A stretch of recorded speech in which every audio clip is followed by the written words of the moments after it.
السلام علیکم محترم ناظرین کرام۔ بسم اللہ الرحمن الرحیم۔ شروع اللہ کے نام سے جو بڑا مہربان اور نہایت رحم والا ہے۔ محترم ناظرین کرام، آج میں آپ کو ظہر کی نماز کے بعد ایک ایسی تسبیح پڑھنے کا وظیفہ بتاؤں گی جو پڑھنے کے بعد آپ انشاءاللہ مشکلوں سے دور ہو جائیں گے اور مشکلات آپ کے اوپر سے ہٹ جائیں گی۔ تو آپ سب یہ ویڈیو اینڈ تک لازمی دیکھیے گا کہ آپ کو پتہ چلے کہ ہم نے ظہر کی نماز کے بعد کیا پڑھنا ہے۔ آپ کی تمام مشکلات، آپ کے گھر میں دولت کا نہ ہونا، آپ کے گھر میں رزق میں برکت نہ ہونا یا اولاد کی برکت نہ ہونا، ان سب مشکلات سے اللہ تعالیٰ آپ کو دور فرما دے گا اور آپ کے اوپر اللہ تعالیٰ اپنی نظر رحمت رکھے گا۔ تو آپ سب یہ وظیفہ اینڈ تک لازمی دیکھیے گا، کیونکہ کچھ لوگ بیچ بیچ میں سے ویڈیو دیکھ کر چھوڑ کر پھر وہ وظیفہ پڑھنے لگ جاتے ہیں، تو یہ غلط ہے۔ آپ نے پوری ویڈیو دیکھنی ہے کہ اسٹیپ بائی اسٹیپ آپ نے کیا پڑھنا ہے۔ محترم میری بہن اور بھائیوں، یہ وظیفہ آپ ظہر کی نماز کے بعد جہاں نماز پر بیٹھ کر بھی پڑھ سکتے ہیں اور کہیں اور بیٹھ کر بھی پڑھ سکتے ہیں، لیکن یہ وظیفہ پڑھتے وقت آپ نے اللہ تعالیٰ کو اپنے گمان میں رکھنا ہے۔ آپ نے یہ سوچنا ہے کہ اللہ تعالیٰ میری یہ دعا سن رہا ہے اور اللہ تعالیٰ میری یہ دعا ضرور قبول فرمائے گا۔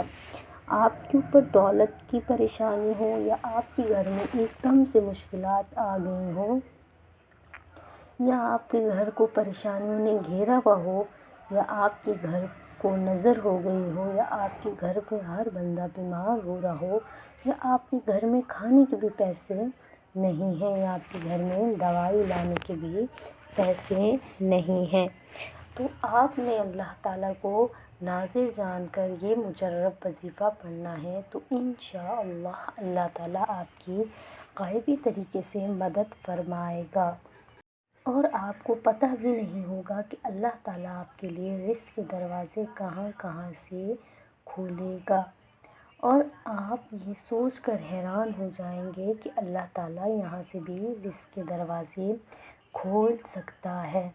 تو میری محترم ناظرین کرام، میری بہنوں اور بھائیوں، آپ سے میری درخواست ہے کہ اگر آپ میرے چینل پہ نیو ہیں تو میرے چینل کو سبسکرائب کر دیجیے گا اور میری ویڈیو کو لائک کر دیجیے گا۔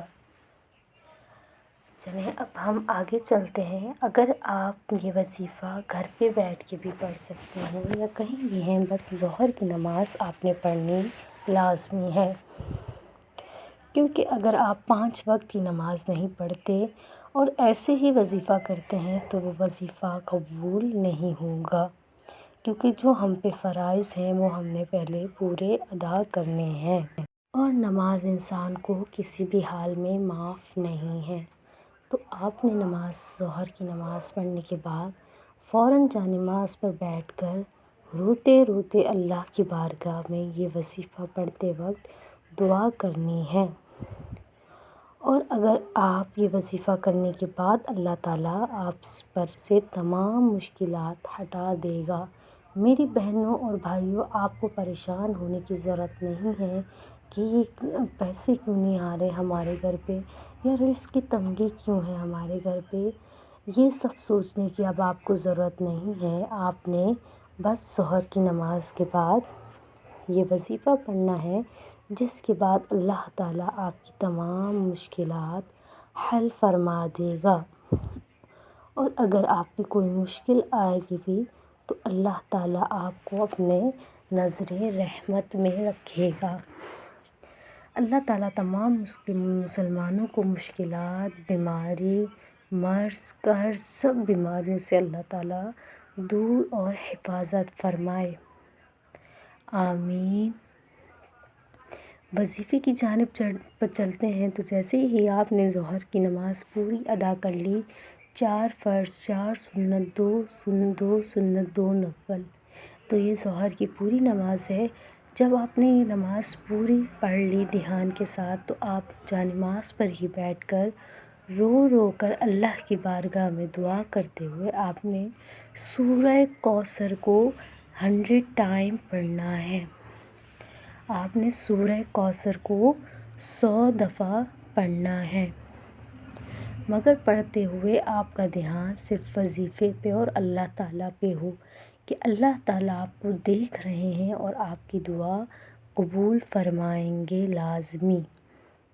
تو یہ سوچ کر آپ نے دعا کرنی ہے کہ اللہ تعالیٰ میری دعا لازمی سنے گا، کیونکہ وہی میرا رب ہے اور وہی میری مشکلات حل فرمائے گا اور غیبی طریقوں سے میری مدد فرمائے گا۔ 100 دفعہ اس سورہ کوثر پڑھنے سے پہلے آپ کو 7 دفعہ درود ابراہیمی اپنی انگلیوں پر پڑھنی ہے۔ 7 دفعہ درود ابراہیمی آپ اپنی انگلیوں پہ پڑھ کر پھر آپ نے 100 دفعہ سورہ کوثر کو پڑھنا ہے۔ درود ابراہیمی کے بغیر آپ یہ نہیں کر سکتے عمل، تو آپ کو اسٹارٹنگ میں لازمی 7 دفعہ درود ابراہیمی پڑھنی ہے۔ درود ابراہیمی پڑھنے کے بعد آپ سورہ کوثر کو 100 ٹائم اپنی ہاتھوں کی انگلیوں پہ پڑھنے چاہیں یا تسبیح پہ پڑھ لیں، لیکن ہاتھ کی انگلیوں پہ پڑھنا زیادہ فائدے مند ہے، کیونکہ جب انسان مر جاتا ہے تو اس کے اعضاء اس کے ساتھ جاتے ہیں اور یہ اعضاء قبر میں روشنی بناتے ہیں جس پر ہم نے اللہ کا نام لیا ہو، جن انگلیوں پر۔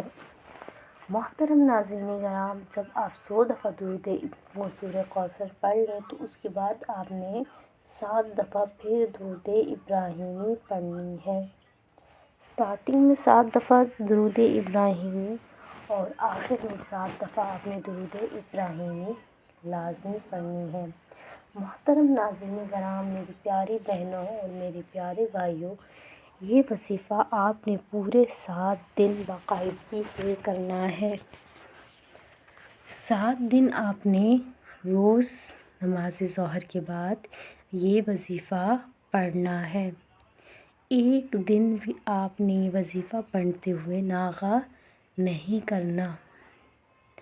سب دن میں آپ نے یہ وظیفہ پڑھنا ہے 7 دن تک پراپر، اور 7 دفعہ درود ابراہیمی پہلے اور 7 دفعہ درود ابراہیمی بعد میں لازمی پڑھنا ہے۔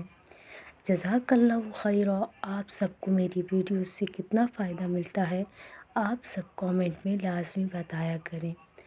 جزاک اللہ خیرا۔ دعاؤں میں یاد رکھیے گا اور وظیفہ پورے دھیان سے کریے گا۔ اللہ حافظ۔